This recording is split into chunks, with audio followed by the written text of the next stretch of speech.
Goeiemôre Suid-Afrika, 1400 Suid-Afrika tyd op hierdie Dinsdag, die 7de April.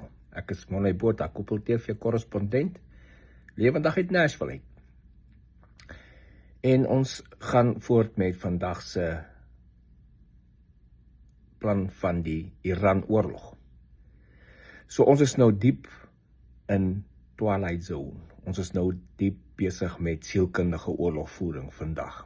Onthou gisterand die original 10-dae deadline was gisterand middernag Iran tyd. Niks het gebeur nie. Daar's nou prate van vanaand midnight of miskien môre aand midnight. Nou wonder die mense, Trump weet nie wat hy doen nie. Of hy's te bang om iets te doen. Nee, dit is nie wat dit is nie. Dis sielkundige oorlogvoering. Jy gaan mos nie vir iemand sê, die vyand sê presies wanneer gaan jy omstryk nie. Jy laat weet om jy gaan omstryk, mens sê nie presies wanneer nie, die element of surprise, maar hierdie is sielkundige oorlogvoering. So van gisterand af sit die Iraniërs op hierdie kool, weet jy wanneer kom het, hoe groot kom het, waar kom het, maar hulle weet dit kom, want hulle, die regering van Iran, hulle hou nog steeds windgat, wil nog steeds nie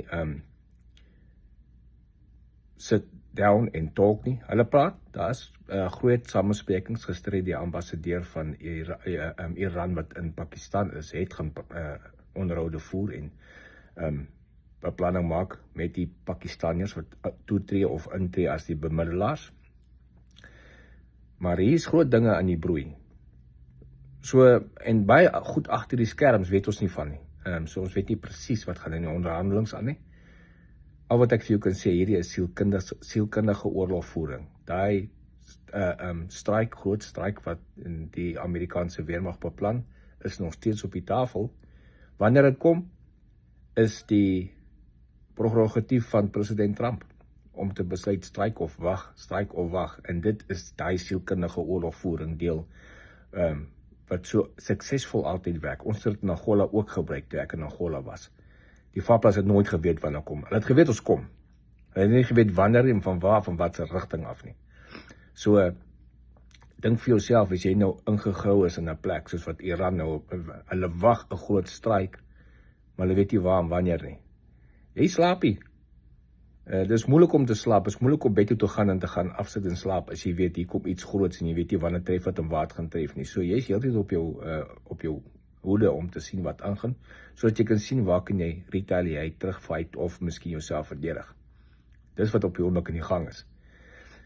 Nou het Iran uitgekom, die state media, en die populasie nogal gevra, julle moet asseblief almal 'n groot ketting van mense om al die kragstasies gaan maak en al die olieopgaarplekke gaan maak, sodat dit 'n human shield is. Om die plekke, sodat Amerika daai plekke nie aanval nie. Dis interessant dat hulle oppres hulle populasie vir 47 jaar. Nou vra hulle daai selfe populasie, gaan staan julle asseblief om die kragstasies, vorm 'n barrier vir ons, 'n human shield barrier, sodat Amerikaners nie die plek aanval nie, want hulle gaan nie deliberately civilians target nie. Hoekom gaan daai RJC se eie ouens, hulle besiege magte, hulle soldate, hoekom gestaan hulle nie om die plek, maak 'n ketting van mense nie. Hulle is anyway in service heeldag. Tussen die populasie is hulle in civic klere om te kan uitvind wat gaan aan en dan execute hulle mense in die straat wat hulle agterkom is teen die government. So hoekom gestuur hulle nie daai, want die Amerikaners gaan ons nie weet is nou die civies of is die besiege magte nie, hulle gaan net sien as standstom civies om 'n kragstasie. Maar dis hoe hulle operate, die Iraniërs. Nou hoop hulle populasie gaan hulle help om kragstasies te gaan staan. Hy leef in 'n droomwêreld, daai radikale moslems. Hulle leef in hulle eie droomwêreld. So, ons sal maar sien. Dalk is daar 'n paar wat dink, is 'n goeie idee kos instaan om kragstasies. Hooplik word hulle nie gestryk nie. Of by brûe, of by ander fasiliteite. Gister vra 'n reporter weer vir president Trump, maar dis mos teen Geneva Convention om siviele teikens aan te val in 'n oorlog. Ja, dit is, maar onthou, Geneva Convention, jy moet dit eers mooi verstaan. Wat pas alles in?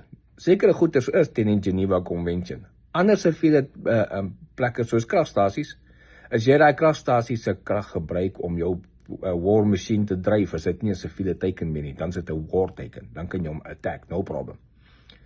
So,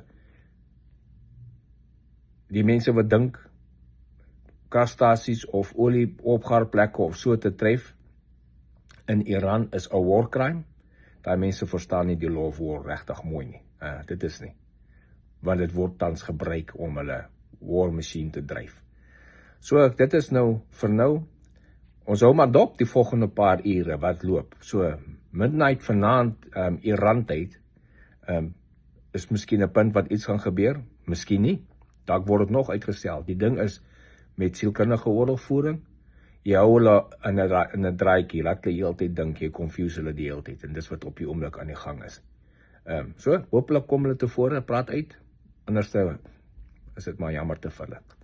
Ek is Monnie Botha, Koepel TV se korrespondent. Baie dankie.